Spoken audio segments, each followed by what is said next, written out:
Welcome back to the Reading and Writing Podcast. My guest today is Amy Belding Brown, author of the novel Emily's House. Amy, welcome to the podcast. Thank you. It's my pleasure. Great. Well, if someone hasn't yet heard about your novel Emily's House, how would you describe the novel? Well, it's a work of biographical fiction based on real life people, and it's based the center of it is the relationship between Emily Dickinson and her longtime live-in maid, Margaret Marr, who was an Irish immigrant.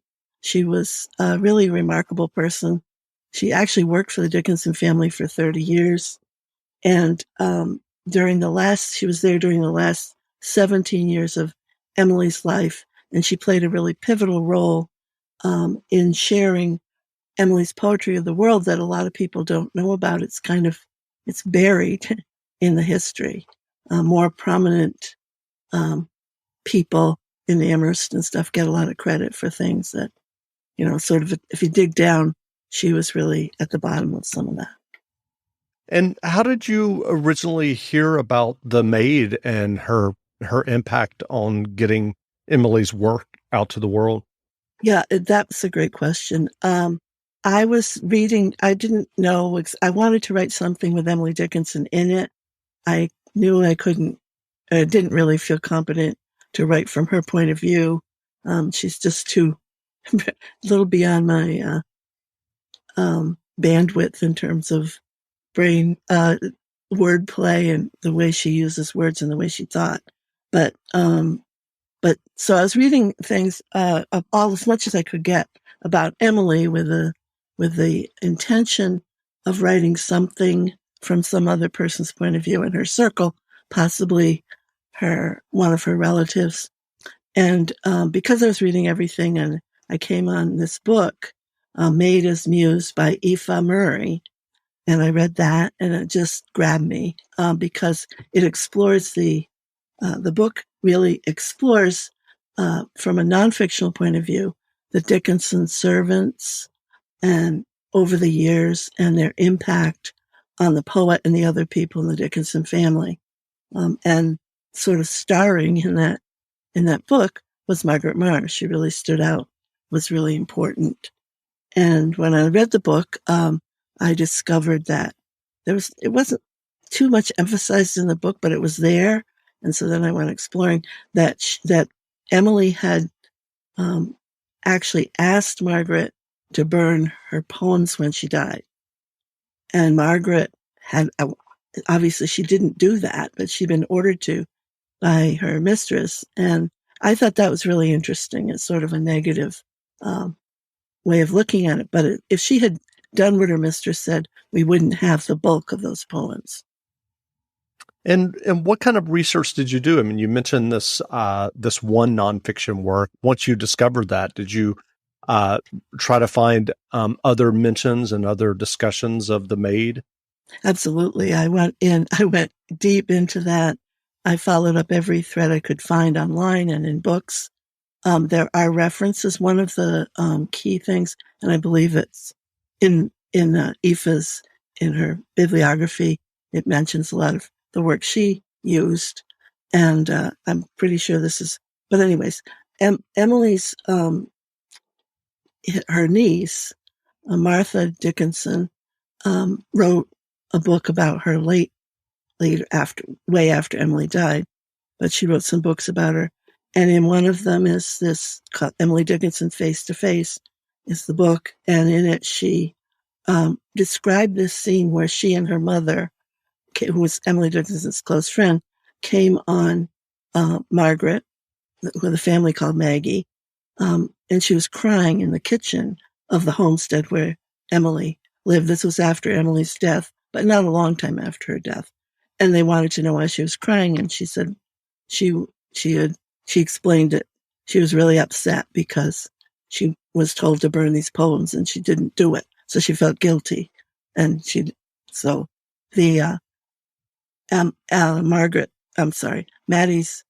Martha's mother assured Margaret that Emily was just too shy about it and not to worry about it. and it would be terrible if they'd been burned. So that's a sort of eyewitness account. It's really interested me. But there were a lot of other things. I read deep into the literature. I like to do research. So there's lots and lots of different books and different papers, scholarly papers that I consulted. And then I also went into Margaret's life to the extent that I could find out and trace, find out where she grew up and how, what it was like there. She grew up during the potato famine, what it was like when she left Ireland, and what it, and a lot of stuff. So I did deep research into the Irish experience of those people who emigrated after the potato famine. So that's among other things. I And consulted. and and what was the experience of Irish immigrants in New England in the late 1800s who fled the famine? Yeah, it was really terrible. The immigrants, they were reviled. A lot of times they were kept from employment. There were signs around people, or there were advertisements for um, housekeepers and things like that, and they would say, "No Irish need apply." This was not just for women; it was also in factories. Men had a lot of trouble getting work, so they ended up doing what was sort of at the bottom. The men tended to work on the railroad and do real hard labor like that. But a lot of women came over just for the purpose of being domestic servants. And I don't think that's not why Margaret came. She came with her oldest sister, who's quite a bit older than she is, and her two younger brothers. But in the process, she got a job as a domestic servant. And I think it was really terrible, especially in the cities, Boston and New York. Really, people were really mistreated, and there was terrible prejudice against them. They were compared to apes. There were terrible cartoons about them, and there was, at the time, that the year, in fact, that Margaret immigrated, there was the Know Nothing Party, which was a nativist party, which was anti-Irish, anti-Catholic, was dominating the Massachusetts. That did change over the years, and especially as the huge populations of Irish started to gain some political strength. But at the beginning, it was really bad. Now, that said, Margaret kind of lucked out, and it wasn't quite that bad in like the Northampton, Amherst area as it was in some of the cities. So she actually had a lot easier time than many Irish people did at that time. What was your initial writing journey that led you to writing and getting your first novel published? Oh, uh, well, that's a long story because it goes way back. I really wanted to be a writer ever since I was about 9 years old. I can remember deciding this is what I want to do. And at that point, I was a kid, so I wrote little things. So I did a lot of writing. And I think, like many, many writers, you decide, you come to it really from a love of books, a love of reading. You love to read, and eventually, sometime you say, well, I really want to do that. I want to have that impact on other people that these books have had on me. So that's where I think it starts. But as while I did write and write and write a lot, I didn't really think of myself as a novelist. I did poetry, and had a little bit of poetry. I grew up in Vermont. I had a little bit of success, very minor success for like a high school student, in winning some contests and getting a little bit of poetry published. And then I went off to college, and I fell in love with and married a man who became a minister. I don't think being a pastor's wife really meshes awfully well with a writing career. But I also really, and I really enjoyed this part of my life. I raised 4 children and I loved it. So there was it was a slow process for me. But my first actual book, came out of, I was taking a writing workshop. We were living in Maine at that time. I was taking a writing workshop in Portland. And the person who was running the workshop, who was a published writer, took me aside at the end of the, was like 6-week workshop and said, I think my agent would be interested in your work. At that point, I only had short stories and mostly. And so they took me, the agent, Don Congdon, took me on the basis of my stories. I'm not sure that happens anymore unless you're very, come out of Iowa Writers Workshop or something like that. Sure. But again, that's just my particular story.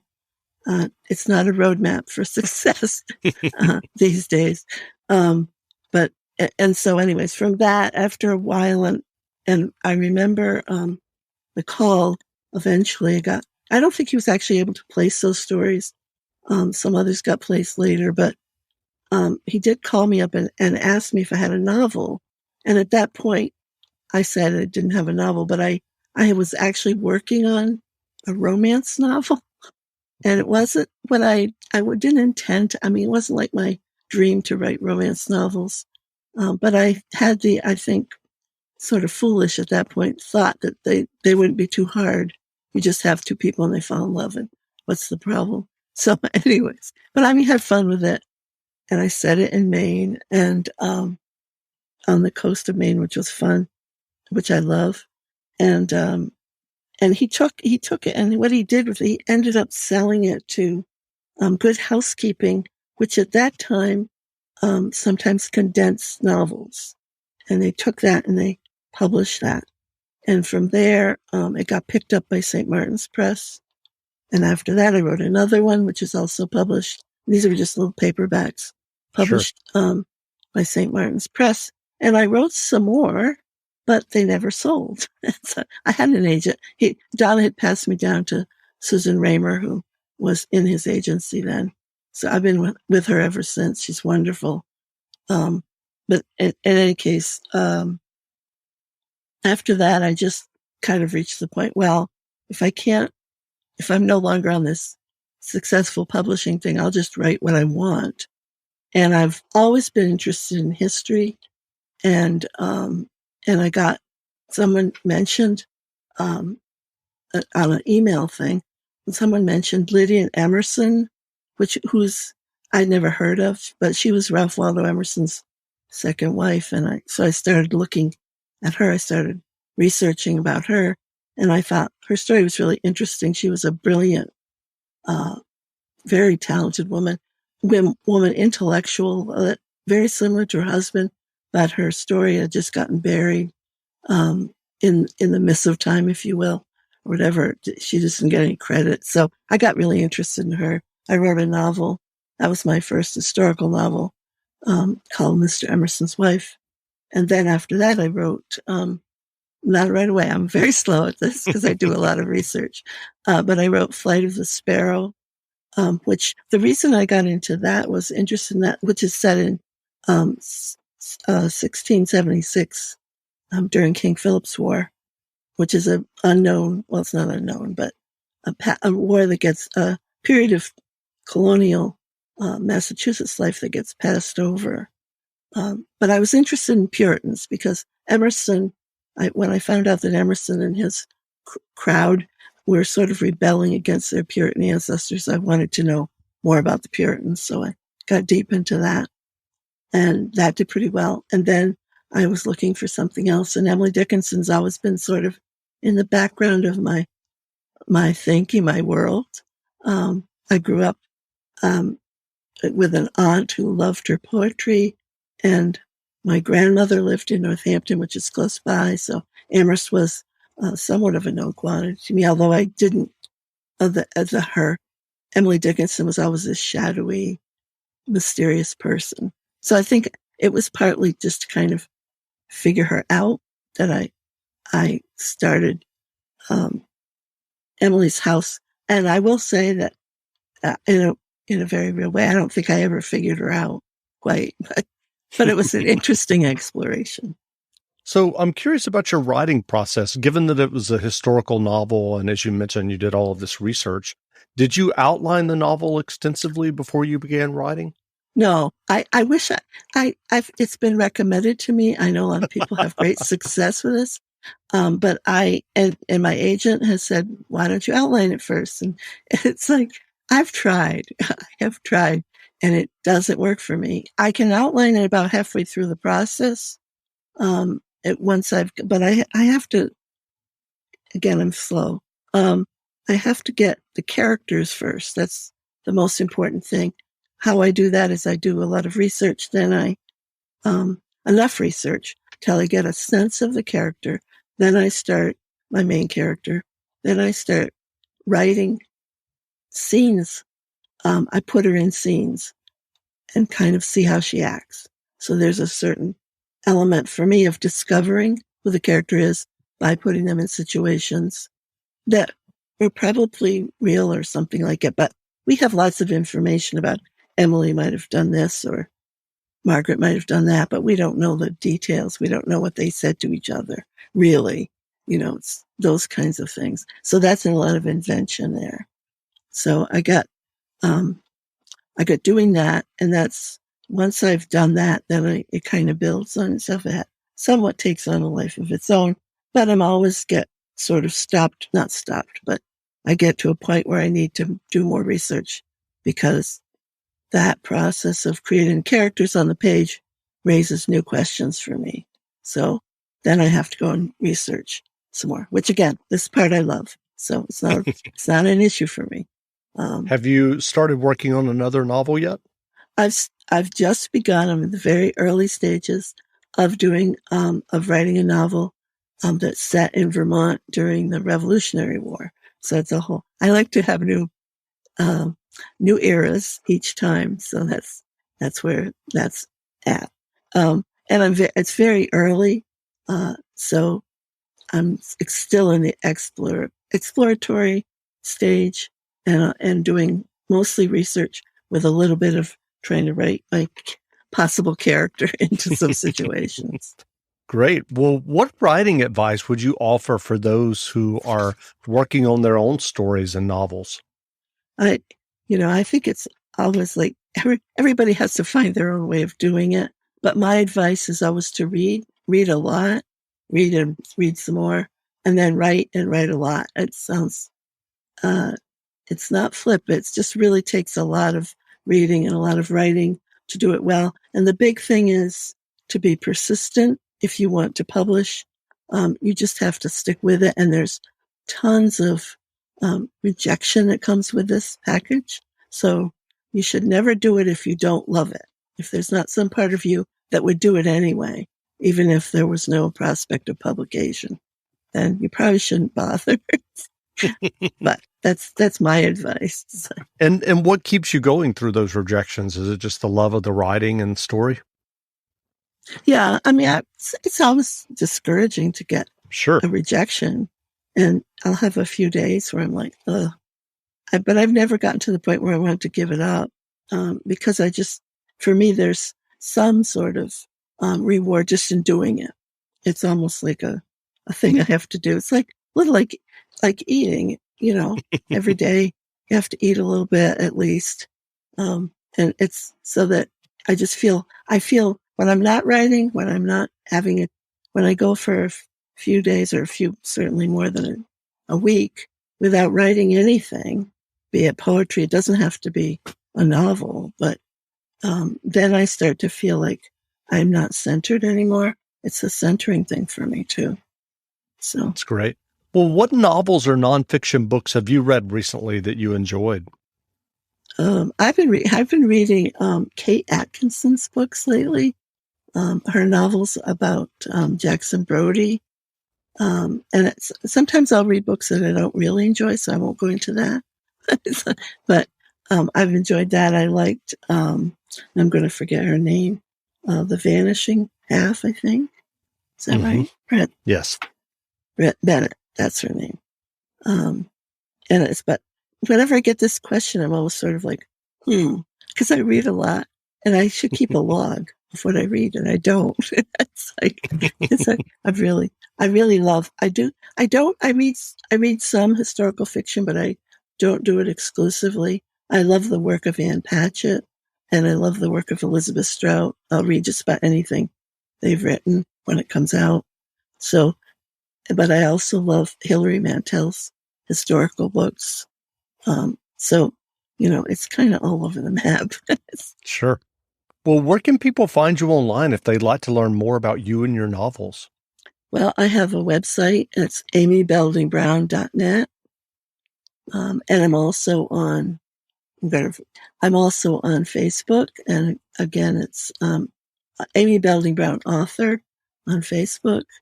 And I'm on Instagram, which I think it's the same thing. I think it's at Amy Belding Brown. And Twitter. I'm not very active on Twitter, but once in a while I'll pop up there. That's great. Well, again, we've been speaking with Amy Belding Brown, author of the new novel, Emily's House. The novel is on sale now, so go buy a copy. And Amy, thanks for doing this interview. Well, thank you so much. It's been a pleasure. I've really enjoyed it. Great. Now, stay tuned for a brief excerpt from the audiobook of Emily's House by Amy Belding Brown, read by Alana Keir Collins. Available from PRH Audio, wherever audiobooks are sold. Rosaline is casting a glance at the kettle on the cooker's back burner. I know she's hoping I'll be wetting the tea, but I've heard enough of her prattle and need to be alone to think my thoughts. Well, I say in a brisk way, I promised my boarder sausages for supper.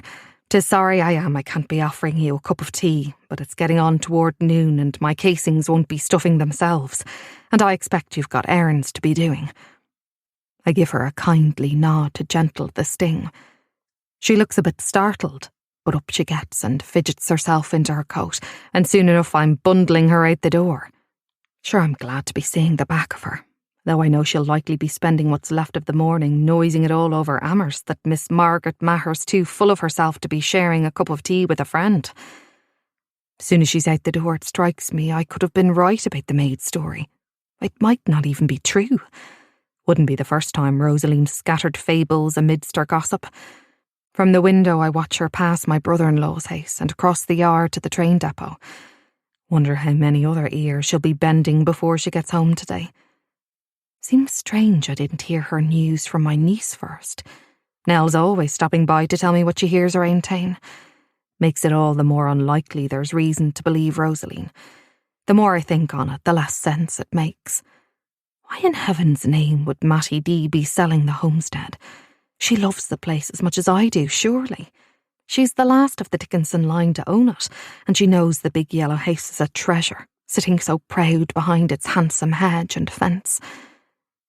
Taking care of the homestead was my job for 30 years.